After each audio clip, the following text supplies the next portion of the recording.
When businesses recruit people with disabilities, they position themselves to gain a wide variety of benefits.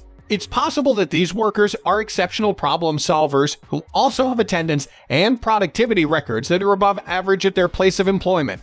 To put the icing on the cake, businesses that hire people with disabilities may be eligible for tax credits from the federal government. However, not all firms see the potential benefits that could come from employing people with disabilities. Unfortunately, too many firms worry that the benefits will be outweighed by the expenditures to accommodate those personnel, which, by the way, is not true, said Sean Belanger, CEO of the parent company of Stratus Video. Not only is this not true, but it's a misconception, Belanger added. Here in this video, we will similarly talk about a story of deaf woman worker and his extraordinary ability.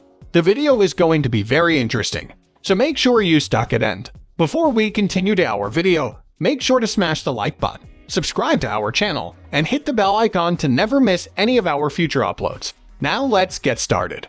Hearing loss or deafness does not necessarily hinder a person's ability to perform a particular work. Even activities such as replying to telephone calls can be done with the assistance of text phones or communication professionals. It is imperative that you make it known to potential employees that your business exists now that you are prepared to implement more inclusive policies. You will find some helpful advice regarding the application process for jobs down below. Even though Mr. John only recently assumed his role as CEO, he's already begun revising the office's charter. To begin, he changed the salary fund, excluding his rate in the process, which resulted in a decrease in compensation for practically all of the personnel. The very following day, a large number of workers tendered their resignations, and the few employees who were still on the job desired nothing more than to flee the building and get away from Mr. John. Mr. John was looking for a lady for office clean work. He was standing in the window when he saw the woman who was begging. At the age of 30 was surprisingly clean. Her hands, clothes, and hair were all clean. Her face appeared younger because she wasn't wearing makeup. Her hair was combed and tied neatly into a bun. Her clothes were old but clean, though not an agent size, and there was none of the stench that is typically associated with the homeless. He asked the guard to bring the women in his office at any money cost. It would appear that the CEO was unaware that those who are deaf are able to read lips. Therefore, he stated it extremely slowly while pronouncing each sound. Do you want to get paid? The office will be cleaned by you. After the girl had stood still for a few minutes, taking in the office and the people who were there, she finally nodded her head silently in agreement, which gave the impression that the CEO had achieved a great deal of success. Molly, the deaf employee, started coming in early on some days, and she began cleaning anything and everything that attracted her attention. The office had been cleaned to the point that it was unrecognizable after a week because of how sterile it was.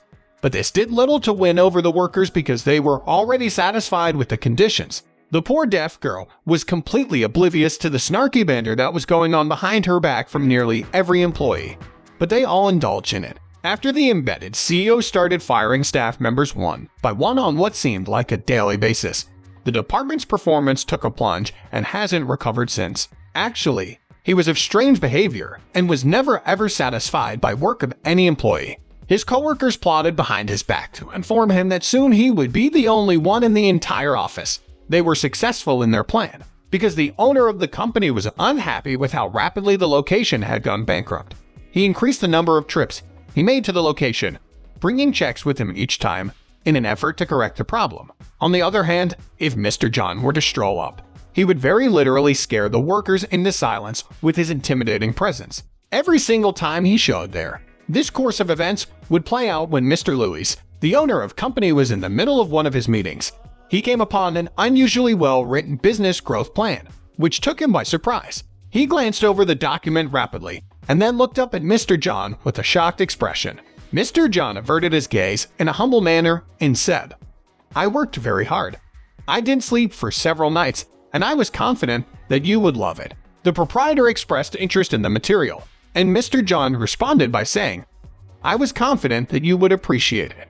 Even though the owner had read the unsuccessful CEO explanatory notes numerous times and was accustomed with his bad handwriting, the first thing that threw him off was the obviously feminine perfect handwriting. Taken aback by the information, it was clear that she did not even bother to keep track of time while she was working, since She was so concentrated on what she was doing that she either thought for a few minutes or quickly began writing. This demonstrated that she did not even bother to keep track of time while she was working.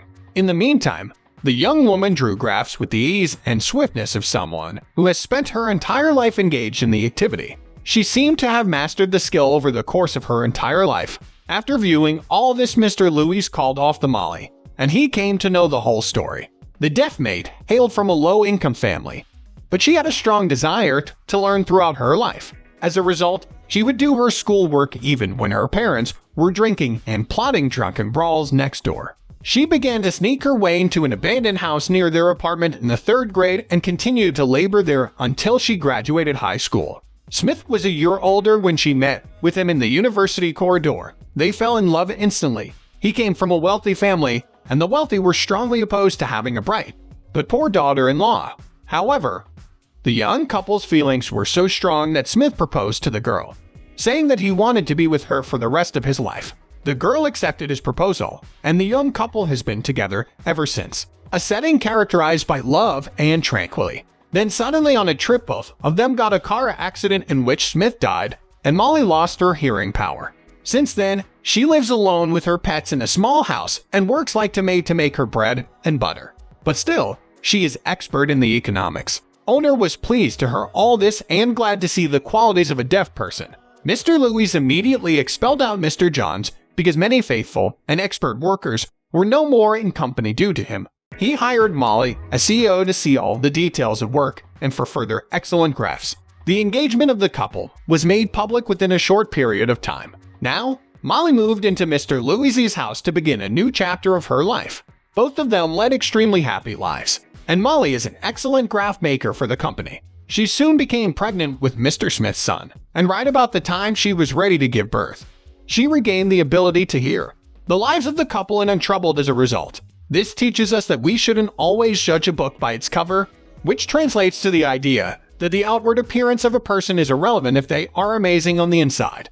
To ensure that everyone has the same number of chances to be happy and successful, there should be no barriers in the way of people's pursuit of those goals. Therefore, equality of opportunity is not opposed to the different outcomes of the conscientious but fair pursuit of jobs, health, wealth, education, and other goods that people value, so long as everyone faces the same obstacles. This is because equality of opportunity is based on the idea that everyone should have the same opportunities. Hope you guys enjoyed our video. Make sure to subscribe to our channel and hit the bell icon for more videos. Thanks for watching and have a wonderful day.